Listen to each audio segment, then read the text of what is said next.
우리 성경 전체를 한 구절로 요약하는 요절이라고도 말하죠.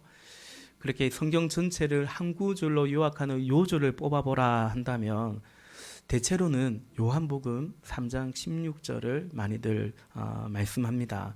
그래서 우리가 요한복음 3장 16절을 많이 암송하기도 하죠. 주로 이전 개역 개정으로 우리가 많이 암송이 되어 있어서 오히려 세 번역으로 암송하라 하면 저도 사실 이미 이제 외운 게 개역 개정이라 그렇긴 합니다만은 요한복음 3장 16절 우리 한번 읽어볼까요? 화면에 보시면서 같이 읽겠습니다.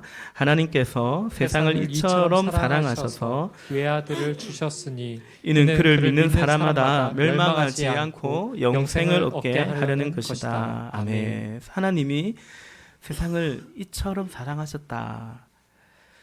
그 말은 이제 세상에 있는 사람들을 더 나아가 피조 세계를 긍휼히 여기셨다라는 것입니다. 이처럼 사랑하셨는데 어디까지 사랑하셨느냐, 어떻게 사랑하셨느냐, 외아들을 독생자를 주시기까지 사랑하셨다라고 말합니다. 우리 3장 16절에 이어서 3장 17절에 보면 이렇게 말씀하죠. 하나님께서 아들을 세상에 보내신 것은 세상을 심판하려는 것이 아니라 아들을 통해서 세상을 구원하시려는 것이다 라고 말씀합니다. 여러분, 우리가 오늘 그래서 구원을 받았다, 예수님을 믿어서 구원을 받았다, 하나님의 자녀가 되었다라는 것은 하나님의 이 사랑 때문입니다. 그 사랑의 분명한 결정적인 증거는 뭐냐? 하나님 사랑의 분명하고 결정적인 증거는 뭡니까? 바로 하나님의 아들 예수 그리스도입니다. 외아들을 주시기까지 사랑했다라는 거죠. 우리가 세상 살아가다가 하나님 사랑을, 하나님의 숨결을 많이 느낍니다. 그러나 하나님의 사랑의 결정적인 증거가 뭡니까? 분명한 증거가 뭡니까? 예수님입니다. 예수님. 그러므로 예수님을 통해서 십자가 사랑으로 우리는 하나님의 사랑을 이해해야 합니다. 그게 구원을 얻는 믿음이 됩니다. 그렇지 않고 이 세상에 살아가면서 겪는 어떠한 일들로 하나님의 사랑에 대해서 하나님의 사랑이 있다 없다 이렇게 저울질을 한다면, 그리고 만약 그런 것으로 하나님의 사랑을 경험한다고 할지라도 여러분, 그는 아직 하나님의 사랑을 제대로 그리고 옳게 이해하고 있지 못하는 것입니다. 나는 하나님의 사랑을, 내가 시험을 쳤는데 탁 붙었어. 과연 하나님은 나를 사랑하는 거야. 우리가 예컨대 그런 이유로, 그런 것으로 하나님의 사랑을 확인하고 있다면 하나님 사랑 맞아요. 근데 그거는 하나님의 사랑에 대해서 수박 겉핥기예요. 수박을 겉을 핥으면 맛이 어떤지 모르겠는데 근데 수박은 진짜 맛은 뭡니까? 속에 있죠. 그런 것으로 하나님의 사랑을 이해하고 논하고 또 경험한 것에 멈추고 있다면 하나님의 사랑의 진짜 배기 맛을 아직 모르고 있는 거죠. 그래서 사도 바울은 로마서 8장에서 하나님의 사랑을 이렇게 선언합니다. 로마서 8장 35절에 보면 누가 우리를 그리스도의 사랑에서 끊을 수 있겠습니까? 환난입니까? 공고입니까? 박해입니까? 굶주림입니까? 헐벗음입니까? 위험입니까? 또는 칼입니까? 그것들이 우리를 그리스도의 사랑에서 끊을 수 있겠습니까? 라고 말하죠. 그러면서 로마서 8장 38절 39절에서는 이렇게 말합니다. 나는 확신합니다. 죽음도 삶도 천사들도 근세자들도 현재의 일도 장래의 일도 능력도 높음도 깊음도 그 밖에 어떤 피조물 어떤 일도 우리를 우리 주 예수 그리스도 안에 있는 하나님의 사랑에서 끊을 수 없습니다 라고 확신합니다 라고 선언합니다. 여러분, 오늘 이 로마서 8장에서 바울이 말하는 열거하는 것들은 자신을 비롯한 이 땅의 인생들이 겪을 수 있는, 이 땅에서 겪을 수 있는 고난의 목록들을 거의 다 열거하고 있는 것 같아요. 환난이나 박해나 위험이나 기근이나 굶주림이나 죽음이나. 근데 사실 그것은 바울이 지금 겪고 있는, 상당 부분 바울이 지금 겪고 있는 그가 처한 현실이기도 사실은 했습니다. 로마서 8장 36절에 보면 우리는 종일 주님을 위하여 죽임을 당합니다. 우리는 도살당한 양과 같이 여김을 받았습니다. 한 것과 같습니다. 라고 얘기하죠. 그런데 바울은 그 모든 것들이 우리를, 그리고 바울 자기 자신을 하나님의 사랑에서 끊을 수 없다라고 선언적으로 고백을 하죠. 그러면서 바울은 하나님의 사랑을 무엇이라고 딱 규정합니까? 하나님의 사랑은 뭔가 우리 주 예수 그리스도 안에 있는 하나님의 사랑이라는 거예요. 하나님의 사랑은 우리 주 예수 그리스도 안에 있다는 거죠. 그런 것들을 비껴가고 그런 것들이 피해가고 그래서가 아니라 결국 바울도 순교하지 않습니까? 그러나 우리 주 예수 그리스도 안에 하나님의 사랑이라고 말하고 있죠.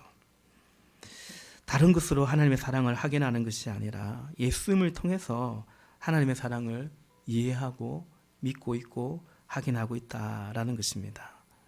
여러분, 그처럼 하나님은 우리를, 저와 여러분을 사랑하시는데 예수님을 통해서 하나님 당신의 사랑을 확증하셨어요. 확실하게 증명하셨어요. 로마서, 우리가 잘 아는 로마서 5장 8절에 보면 우리가 아직 죄인 되었을 때에 그리스도께서, 예수님께서 우리를 위하여 죽으심으로 하나님께서 우리에 대한 당신의 사랑을, 자기의 사랑을 확증하셨느니라 라고 말씀합니다.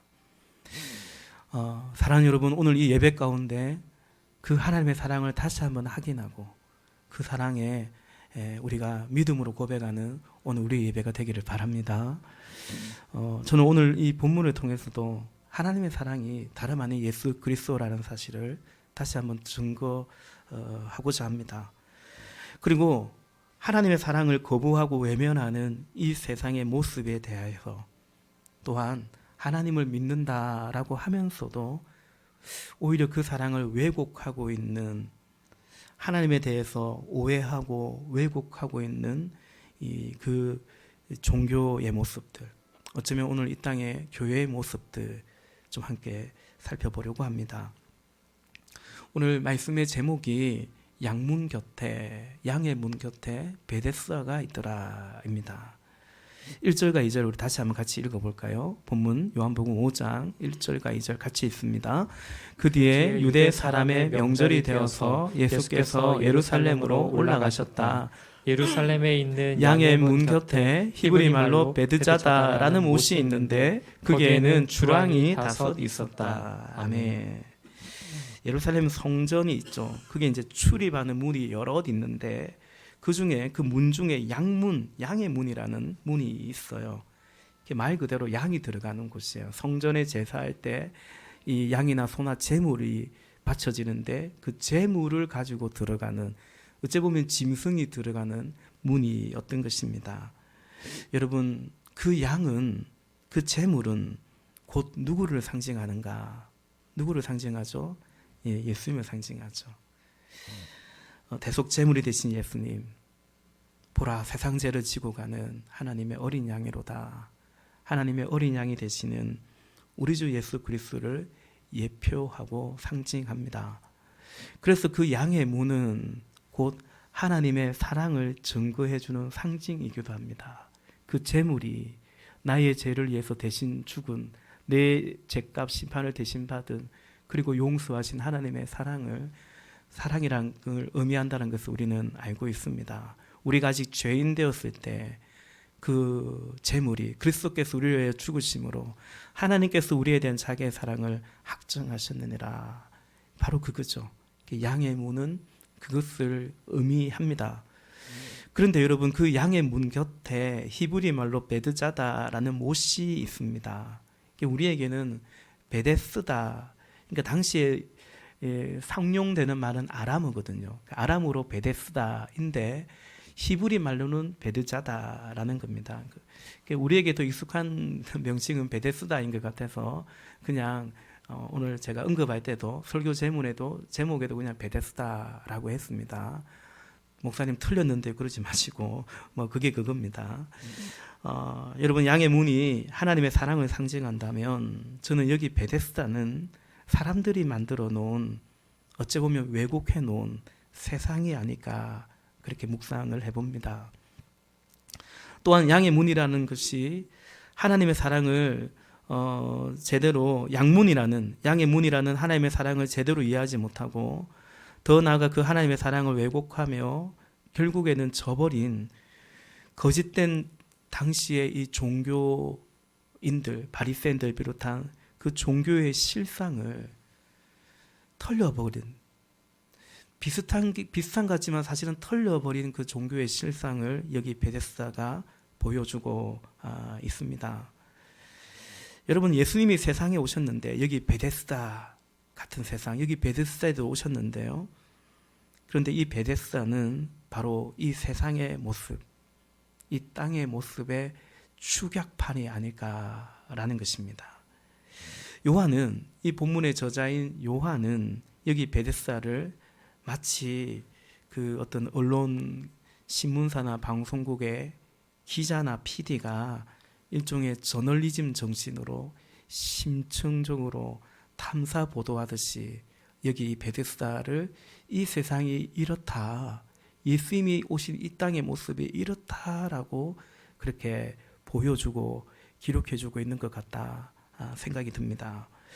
베데스다는 그 뜻이 자비, 은혜의 집 또는 넘치는 물인데 뜻은 그렇습니다. 아마도 4절의 말씀처럼 거기에 천사가 가끔 내려와요. 그러면 물이 이제 부글부글 끓듯이 동하는데 그때 가장 먼저 들어가는 사람은 그 사람이 누군지 상관없어요. 그리고 그 사람이 어떤 병을 가졌는지 상관없어요. 가장 먼저 들어가면 돼요. 그러면 어떤 병도 나았다, 고침을 받았다라는 것입니다.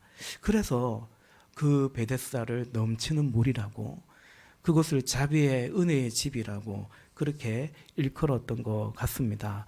4절과 5절입니다. 제가 읽을게요. 주님의 천사가 때때로 못에 내려와 물을 휘저어 놓는데 물이 움직인 뒤에 맨 먼저 들어가는 사람은 무슨 병에 걸렸든지 나았기 때문이다. 5절, 거기에는 38해가 된 병자 한 사람이 있었다. 아멘. 그 연못에는요, 각색의 병자들이 옹기종기 모여 있었습니다. 일종의 농막 같은, 요즘으로 따지면 임시 거처까지 몇 채씩, 2절에 보니까 그게 주랑이, 행각이 5이 있었다라고 기록되어 있습니다. 임시 거처까지 지어놓고 그 베데스다 연못가에 사람들이 옹기종기 있었습니다. 주로 어떤 사람들이 있었을까요? 멀쩡한 사람들이 있었겠습니까? 다 병든 사람들이 있었죠. 예, 니는 어쩌다 병들었냐? 니는 언제부터 이렇게 됐냐? 뭐 이러면서 서로 우리 병원 입원하면 빨리 친해집니다. 그러니까 보면 비슷한 동병상련의 그 아픔을 나누기 때문에 그렇습니다. 예수님께서 근데 거기에는 38년 된 병자도 있었는데 그 병자를 예수님이 고치시죠. 8절에 보니까 일어나 걸어라. 너 자리를 들고 일어나 걸어가라. 그랬더니 자리를 들고 일어나 걸어갔더라. 본문이 말씀하고 있어요. 그러니까 이 사람은 어떤 사람이었어요? 걷지 못하는 병자였던 거죠. 3절에 언급된 다리 저는 사람 혹은 중풍병자가 아니었을까 싶습니다. 또 오늘 이 본문을 통해서 예수님이 하신 말씀을 통해서 이 사람, 이 38년 된 병자, 걷지 못했던 사람, 이 사람에 대해서 한 가지 더 확인할 수 있는 것은 뭡니까? 14절 볼까요? 우리 14절. 그 뒤에 예수께서 성전에서 그 사람을 만나서 말씀하셨다. 보아라, 네가 말끔히 나았다. 다시는 죄를 짓지 말아라. 그래야 더 나쁜 일이 너에게 생기지 않도록 하여라. 아멘. 예수님 뭐라고 하세요? 그 사람 만나서 다시는 죄를 짓지 말아라. 이 사람이 죄인이라는 사실을 알게 됩니다. 그런데 비단 그 사람만을 두고 말하는 게 아니죠. 이 세상이 우리가 죄인이라는 것을 분명히 다시 한번 지적하고 있습니다. 예수님께서 오늘 이 사람을 만나서 물으십니다. 우리 6절인데요. 같이 한번 읽어볼까요? 본문 6절 같이 읽습니다. 예수께서 누워있는 그 사람을 보시고 또 이미 오랜 세월을 그렇게 보내고 있는 것을 아시고는 물으셨다. 낫고 싶으냐? 아멘. 네가 낫고자 하느냐? 낫고 싶으냐? 예수님이 병자에게 물으십니다. 제가 이미 눈치채실 분도 많겠지만 목사님 이 설교 전에 하셨는데요. 그런 제가 우리 교회에서도 아마 몇 번 설교한 것 같아요. 이 본문으로 가장 최근에는 우리 4월 1일 월상 예배 때도 이 본문으로 은혜를 나눈 적도 있습니다. 그때도 그런 말씀 드렸어요. 네가 낫고자 하느냐. 예수님이 이 질문은요, 어찌 보면 황당하고 이 병자 입장에서는 황당하고 더 나아가 매우 기분 나쁜 질문일 수도 있습니다. 그걸 말이라고 합니까? 그죠? 보면 모릅니까? 내가 여기 왜 있는데요? 낫고 싶으냐? 아니 그걸 지금 질문이라고 하냐? 이 양반아. 얼마든지 그럴 수 있는 거죠. 그런데 다행히 이 사람이 그렇게는 반응하지 않습니다. 7절에 보면 그 병자가 대답하였다. 주님이라고 말하는데 여기서 주님은 우리가 예수님을 주님이라고 고백하는 그 주님의 뜻이 아닙니다. 그냥 선생님이라는 뜻입니다. 그러니까 그래도 예의를 갖춰서 정중하게 예수가 누군지 모르죠. 하나님의 아들인지 메시아인지 모릅니다. 그냥 선생님이라고 공동번역에 보면 그렇게 번역되어 있습니다. 다행히 그걸 말이라고 합니까? 지금 누구 놀립니까? 이렇게는 반항하지 않았지만 그렇다고 해서 이 사람이 네, 제가 낫고 싶습니다. 저 좀 고쳐주십시오. 그렇게 대답한 것도 아니었습니다. 7절 그 병자가 대답하였다. 주님, 물이 움직일 때에 나를 들어서 못에다가 넣어주는 사람이 없습니다. 내가 가는 동안에 남들이 나보다 먼저 못에 들어갑니다. 아멘. 이 사람이 아는 바로는 물이 움직일 때, 그건 이제 천사가 내려온 거죠. 온 거예요. 그때 가장 먼저 들어가야 되는데 문제는 그게 안 된다라는 거죠. 그러고 싶은데 그게 안 된다. 자기가 그럴 수가 없는데 그러니까 누가 나를 좀 넣어줘야 되는데 넣어줄 사람이 없다. 그래서 어떻게든 들어가 보려고 용을 쓰고 기어서라도 가는데 그만 다른 사람이 먼저 들어가 버리더라. 뭐 한두 번이 아니고 뭐 계속 그렇더라 라는 겁니다. 여러분 제가 그랬죠. 이 베데스다는 예수님이 오신 그 세상에 대해서 마치 함축해서 보여주고 있는 그 땅에 이 세상의 축소판 같다라고 말씀드렸죠. 그러므로 여러분 이 베데스다를 통해서 확인하게 되는 우리가 확인할 수 있는 이 세상은 어떤 건가? 우리가 지금 살아가고 있는 이 세상은 어떠한가? 한번 좀 보고 싶습니다. 왜 그것을 확인하고자 하냐면, 왜 그것을 알아야 하냐면 우리가 다름 아닌 이 베데스다 같은 세상에 살고 있기 때문입니다. 그러므로 우리는 그게 베데스다에 오신 예수님을 만나야 되는 것이고요. 더 나아가 여전히 이 세상에 살고 있는 사람들을 향해서 우리가 고백하는 예수님을 전해 주어야 하기 때문인 것입니다. 베데스다의 모습, 이 세상의 모습, 첫째는 선착순 한 명입니다. 오직 한 명이죠. 천사가 내려왔는데 제일 먼저 들어가는 둘도 아닙니다. 오직 그 한 사람, 1등이 둘이 될 수 없는 것처럼 그 사람만이 고침받고 그 사람만이 이루어지고 그 외에는 뭡니까? 다 실패자가 되고 마는 겁니다. 그래서 여러분 그 베데스다 못에는 누가 제일 먼저 들어갈까요? 모르긴 몰라도 가장 멀쩡한 사람이 들어가지 않을까. 그나마 상대적으로 덜 아픈 사람이 더 건강한 사람이 고침을 받는 거죠. 가진 자가 또 가지는 거고요. 이룬 자가 다시 또 한 자리 더 차지하는 겁니다. 평소에는 베데스다 그 연못가에서 서로가 서로를 이웃이고 친구이고 동병상련의 벗들인데 천사가 내려오는 순간 완전히 분위기는 달라집니다. 서로가 서로에게 더 이상 벗이 아니라 악마처럼 됩니다. 내 살자면 너 죽여야 되는, 내 들어가려면 너 붙잡아야 되는, 막 유니폼 잡고 늘어지는 거죠. 그게 천사가 내려와서 그런가? 아닙니다, 여러분. 평소에도 이미 그러했습니다. 우리는 서로에게 동료인 것 같고 친구인 것 같지만 글쎄요, 잠재적인 경쟁자인 것이죠. 왜냐하면 이 베데스다가, 이 세상이, 오늘 우리가 살아가는 이 세상이 선착순 한 명이기 때문에 그렇습니다. 엔트리가 정해져 있고 그게 들어가는 것이 여간 쉬운 게 아닙니다. 여러분 본문의 이 병자는 여기 베데스다에서의 절대적인 약자입니다. 피해자입니다. 그래서 그가 예수님께 하소연을 하지 않습니까? 일종의 피해자 코스프레를 하고 있는 겁니다. 그러나 그 역시도, 이 병자 역시도 무슨 생각을 하고 있을까요? 사실은 같은 생각을 하고 있는 겁니다. 자신이 피해자이지만. 그래서 이 사람이 예수님께 이런 말을 했을 때 예수님 아마 이 사람에게 물으실 거예요. 암묵적으로 아마 물으시지 않나 생각이 듭니다. 이 묵상이지만 그렇습니다. 그래, 다른 사람이 들어가서 먼저 들어가는 바람에 당신이 고침받지 못했다면, 그러면 이제 당신이 제일 먼저 들어가면 그럼 다른 사람은 어떻게 되는 거야? 나머지 사람은 어떻게 되는 거야? 예수님은 사실은 암묵적으로 물으시는 거죠. 그리고 그 사람의 대답은 이미 정해져 있죠. 그건 내가 알 바 아니라는 거죠. 당장 내 코가 석자다라는 거죠. 여기 베드사는 자비의 집인데 굉장히 선택적이고 제한적인 자비입니다. 자비가 맞나요? 그런데 자비 그리고 희망이라고 어쩌면 속이고 있습니다. 자비가 희망이 왜곡되어 있는 곳, 이것이 베데스다이고 오늘 세상의 모습입니다. 두 번째 베데스다의 모습, 이 세상의 모습은 뭐냐? 희망보다는 절망 속에서 그냥 그렇게 살아가고 있다는 것을 우리는 보게 됩니다. 이 사람이 38년 된 병자인데요.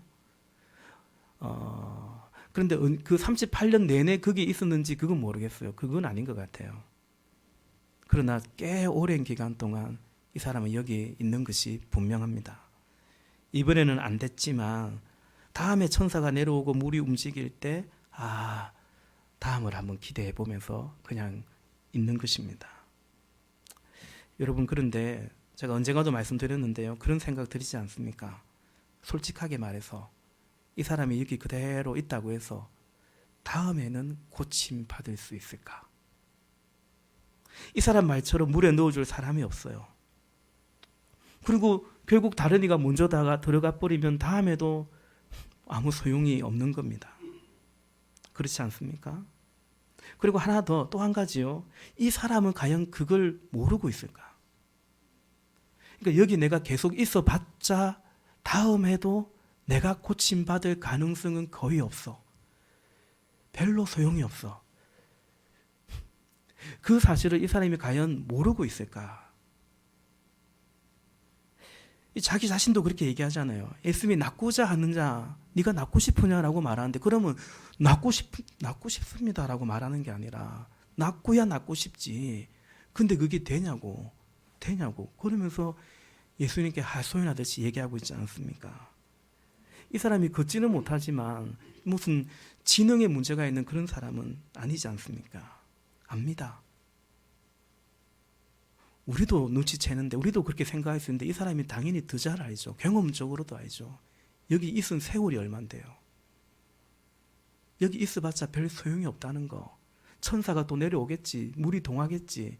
그러나 그건 누군가가 또 이번에는 여러분 그렇지 않습니까? 매주 가끔 라디오를 틀고 가다 보면 이번 주 로또 몇 번 됐다고, 누가 얼마 받았다고 들어요. 그죠? 그거 듣는 거죠, 그냥. 누군지 모르지만 누군가는 로또 1등 당첨됐겠죠. 또 로또. 그래, 로또 또 되면 좋죠. 자기가 여기 계속 있어봤자 별로 희망이 없다는 거 이 사람이 아는데, 그런데 그 사람이 그대로 여기 있는 이유가 뭘까? 물론 다음에는 그래도 어쩌면 내가 나을지 모르겠다라는 희망이 없지 않겠습니다만은, 그런데 그래서라기보다는 그냥 거기 있었기 때문에 그냥 그대로 거기 있는 것 같습니다. 거기 있었으니까 그냥 그대로 거기 있는 겁니다. 무슨 말이냐면 여러분, 사람들이요 그냥 살고 있으니까 그냥 사는 경우가 굉장히 많습니다. 있고 싶어서 있는 게 아니라 딱히 갈 데가 없어서. 그래도 여기라도 있으면 비슷한 사람들끼리 말벗이라도 하고 오마 살아가는 거죠. 여러분, 이것이 세상이 아닐까요? 다시 말해서 이 사람만 그런 게 아니다라는 것입니다. 우리가 알아도 무엇인가 안다고 해서 그 아는 대로 깨달은 대로 꼭 사는 것은 아닙니다. 주로는 그냥 살던 대로 삽니다. 여기 이 병자가 알죠. 계속 있어봤자 별 소용이 없다는 것을 아는데, 그런데 그냥 거기에 있는 거죠. 정확하게 말하면 있고 싶어서 있는 것은 아니고 딱히 갈 곳이 없어서, 그리고 별 다른 수도 없기 때문에 그런 것입니다. 머물고 싶어서, 같이 살고 싶어서 그런 것이 아니라 떠날 수가 없어서, 갈 곳이 없어서 그대로 머물러 있는 것이죠. 여러분, 사실 어찌 보면 그렇습니다. 이 땅을 살아가고 있는 사람들의 모습이 그러합니다. 지금 다니고 있는 그 회사, 그 직장 꼭 다니고 싶어서 다니는 게 아닙니다. 당장 때려치우고 싶어요. 떠나고 싶어요. 간두고 싶습니다. 그런데 그럴 수가 없기 때문에 그냥 있는 거죠. 별 수가 없기 때문에 그냥 있는 거죠. 우리의 아버지들이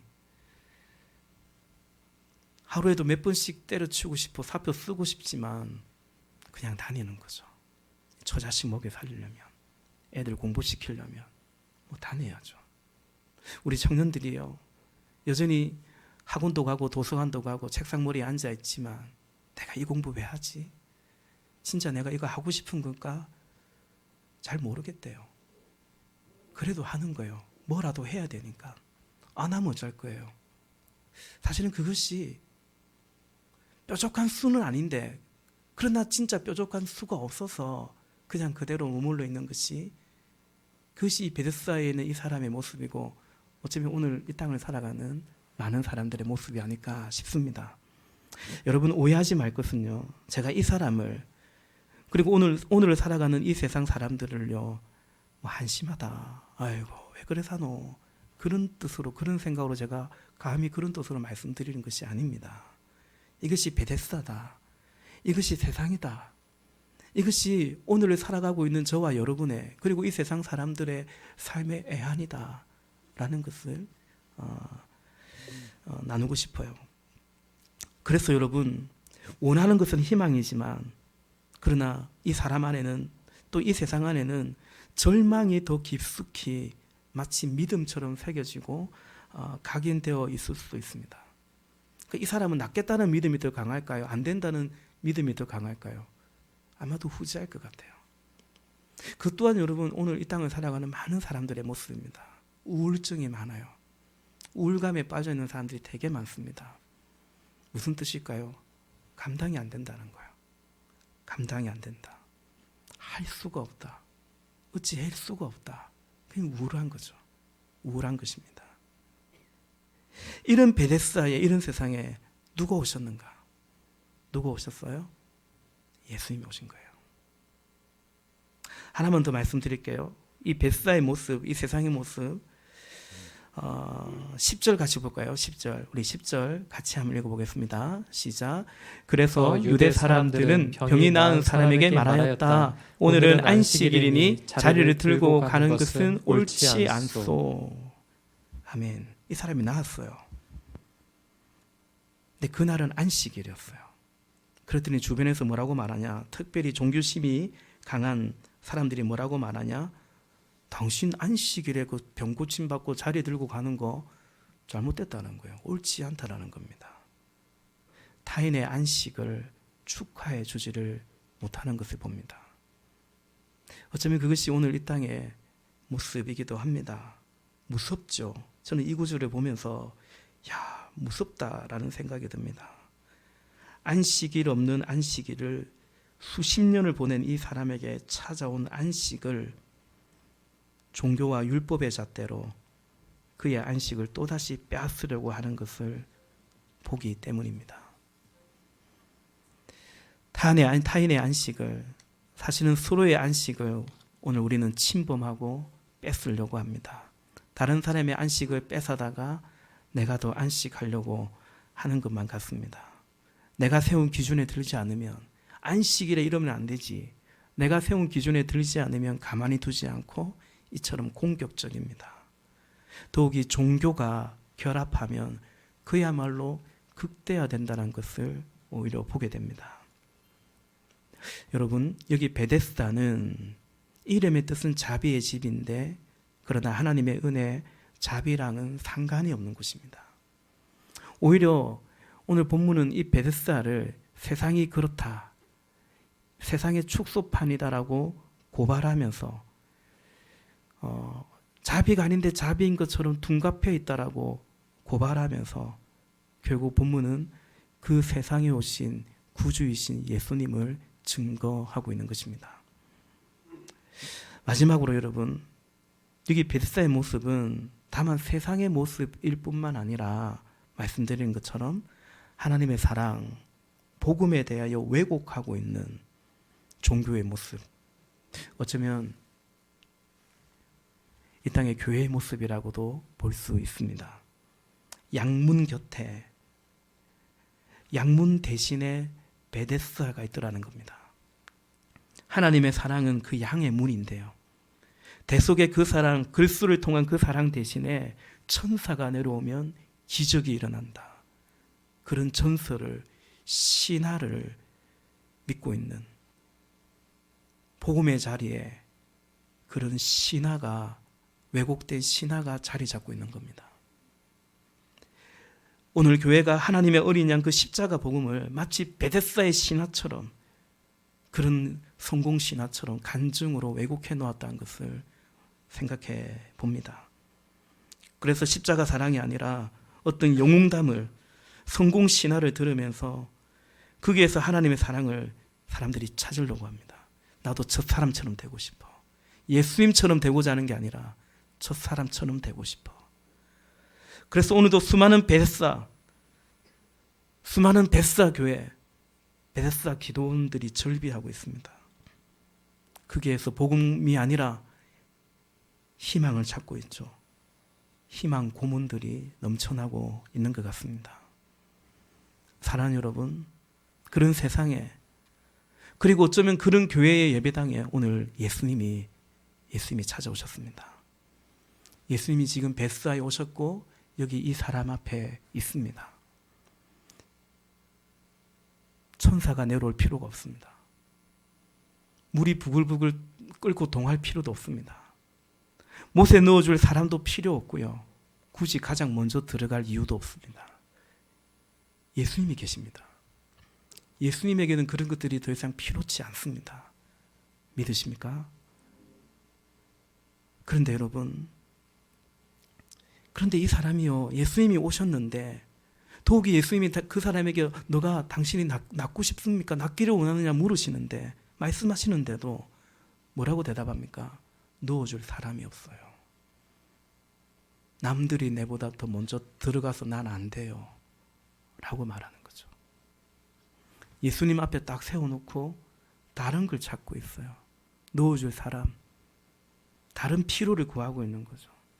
그래서 난 안 된다고, 이놈의 세상이 이렇다라고 말하고 있는 거예요. 예수님을 딱 앞에 세워두고서 말입니다. 그런데 여러분, 이 또한 오늘 우리의 모습이 아닐까 생각해 봅니다. 예수님 믿는데요. 예수님 믿는데 기도도 하는데 이 사람처럼 예수님 딱 앞에 세워놓고서 예수님, 나 좀 넣어줄 사람 없을까요? 누구는 누가 좀 어디 넣어줬다는데, 그 힘든데 누구는 누구 빽이 있어서 그렇게 들어갔다 하는데, 예수님 어디 나 좀 넣어줄 사람 없을까요? 사람을 찾고 있고요. 저 사람이 먼저 들어가서 저 인간 때문에 난 안 된다고, 내가 애쓰고 노력도 하는데 세상에 잘난 인간들이 너무 많다고. 예수님 앞에 세워놓고 우리가 그러지 않는가? 그러다가 코로나가 오니까 이제는 코로나 때문에, 물론 코로나에 제약이 있죠. 그러나 코로나 때문에 살 수 있네, 살 수 없네. 여러분, 그게 아니지 않습니까? 우리는 예수님 때문에 사는 거예요. 아멘이십니까? 우리 지난주 말씀 나눈 것처럼 예수님 때문에 예수님 이해하여 살아가는 것입니다. 이게 코로나가 아니라 베데스다 같은 이 세상의 지배도 아니라 우리는 이제 그리스도 안에서 성령의 다스림 가운데 살아가는 것입니다. 말씀을 맺고자 합니다. 예수님이 오셨는데 선착순 한 명이라는 그런 가짜 자비, 마치 그것이 넘치는 물인 것처럼 세상의 그 논리 속에서 우리가 그냥 그대로, 그 생각 그대로 그렇게 살아갈 이유도 없고 살아갈 필요도 없는 것입니다. 이런 베데스다는 자비의 집이 아니고 은혜도 아니고 넘치는 물도 아니에요. 하나님의 나라는 이런 게 아니라는 것이죠. 하나님의 나라는 이런 적자 생존, 약육강식, 성공신화, 엘리트주의가 아니라는 거죠. 한 사람 외에는 모두 다 실패자로 만들어버리는 이런 베데스다 못을 그냥 갖다 메워버리는 것이, 그것이 복음이요, 그것이 하나님의 나라인 것입니다. 사랑하는 여러분, 그래서 우리의 희망은 베데스다가 아닙니다. 양의 문입니다. 천사를 기다리지 말고 예수님을 만나는 겁니다. 그것이 복음이죠. 신화 같은 걸 전하는 게 아닙니다. 예수 그리스도를 전하는 것입니다. 그분이 이 땅에 여기 베데스다에 오늘 우리에게 오셨습니다. 요한복음 1장 11절과 12절 말씀에 보면 그가 자기 땅에 오셨으나 그의 백성은 그를 맞아들이지 않았다. 그러나 그를 맞아들인 사람들, 곧 그 이름을 믿는 사람들에게는 하나님의 자녀가 되는 특권을 주셨다. 아멘. 예수님이 오셨는데 마다 그를 맞아들이지 않은 사람들이 많았어요. 요한복음 1장에 오신 예수님을 빛이라 말하고요, 예수님이 오신 그 세상은 어둠이라고 말했어요. 빛이 어둠에 왔어요. 어둠이 빛을 안 좋아하는 거예요. 그를 맞아들이지 않아요. 그런데 그를 맞아들인 사람들이 있었다는 거죠. 그를 믿은 사람들, 그를 영접한 사람들이 있었다는 거죠. 그들은 하나님의 자녀가 되었다라는 것입니다. 우리는 양의 문을 통해서 하나님의 자녀, 하나님 나라의 백성이 된 줄로 믿습니다. 이제 우리는 베데스다 같은 세상에게 예수님이 이 복음을 들고서 찾아가는 거죠. 그 한 사람을 품고 기도하는 것입니다. VIP를 품고, 야, 나도 그런 베데스다에 있는 그 병자처럼 살았어. 절망이었어. 근데 나는 예수님 만났어. 그 예수님을 우리가 전하는 거죠. 그들에게 필요한 것은, 우리도 그렇고 우리도 그랬듯이 필요한 것은 천사가 아닙니다. 넣어줄 사람이 아닙니다. 선착순 한 명 안에 드는 그것이 아니라는 거죠. 남의 안식을 뺏어서 얻는 그런 안식이 아니라는 거죠. 여러분, 오늘 우리의 VIP에게, 우리의 주변 사람들에게 필요한 것은, 그들에게 필요한 분은 예수님인 것입니다. 이제 예수님은 우리를 통해서 그들에게 당신을 보여주기를 원하십니다. 우리가 전도라고 하는데, 이거 굉장한 말이에요. 엄청난 말이에요. 도를 전하는 거예요. 근데 여러분, 어찌 보면 전도가 아니에요. 그래서 전도하는데요, 증인이 돼야 됩니다. 증인이. 오늘 이 사람도 그렇게 말하죠. 15절에 보니까 자기를 낫게 하여 주신 분이 예수라고 유대 사람들에게 말하였다. 이 사람은 좋은 의도로 말한 건 아니에요. 본문의 뉘앙스로 보면. 어쨌든 예수가 자기를 낫게 했다라고 증언하고 있어요. 우리가 VIP 초청 축제를 하는데 교회의 어떤 행사, 그 행사네요. 그날은 예배가 완전히 다를 겁니다. 그날은 지금 준비하고 있습니다. 제가 지금까지 전도 축제나 태신자 초청지를 해보면 우리도 그러니까요. 그냥 평소처럼 예배하는 거죠. 그래서 약간 부담이 있어요. 이런 예배에 적응할 수 있을까? 태신자들이, VIP들이. 그래서 우리가 부족하지만 실험적으로 우리가 할 수 있는 범위 안에서 그날 예배는 그야말로 VIP들이 왔을 때 부담 없이, 이미 그래서 기존에 우리 신자들이 볼 때는 오늘 예배 맞나 이런 느낌이 좀 들 수 있을 것 같은데, 그래도 당연히 하나님 은혜 주실 것입니다. VIP 전도 축제는 교회 행사 이런 게 아닙니다. 사실은 우리가 전도를 한다, 복음을 전한다는 것은 자연스러운 그리스도인의 자연스러운 우리의 삶이죠. 예수님을 만났으니 그분을 알려들고 전하고 그 사랑이, 그 향기가 흘러가는 것입니다. 하나님의 세상을, 베데스다 같은 이 세상을 이처럼 사랑하사 주님, 우리에게 그 사랑을 알게 하시고 부어주셔서 우리도 그 사랑으로 살게 하여 주옵소서. 그 사랑을 경험하고 회복하고 그 사랑이 흘러가기를 우리 주님의 이름으로 축복합니다. 같이 기도하십시다.